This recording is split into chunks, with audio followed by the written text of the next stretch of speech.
जय जगन्नाथ सांग मैंने ईशु आ मामा देखु रेडी होके जाउछंती सोप एठी ईशु को जिबार इच्छा नथिला किंतु जेहेतु घरे एका सेइथिमे मु ताको नेकी जाउछि पिला माने एठी खेडुतले आमे पहुंची गलु सोप आ देखंतु एठी जणे आंटी आसीथिले इसी नेकी जायकी तांको देला वाटर बॉटल आ गोटे बिस्किट।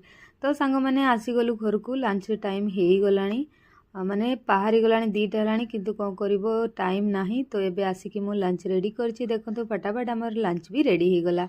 एठी देखंतु हमर लंच प्लेट रेडी हे गला। एबे ईशु को खुआई कि मु खाइबी। देखंतु ईशु पूरा एकदम थकी की बसिछि कहछि मामा शीघ्र मते खुआई दियो सेति पई। तो तार फेवरेट होछि पनीर सेति पई मु ता पई रेडी करछि एठी टिके पनीर आउ एठी दाल फ्राई और राइस तो ताकू खुआइबी तापर मु खाइबी। तो सांग माने आशा करछि आजिर वीडियो आपण मानकू भल लागिबो और जदि भल लागिबो तो प्लीज वीडियो को लाइक चैनल को सब्सक्राइब निहाती करिवे। देखा गोटे न्यू वीडियो रे बाय बाय।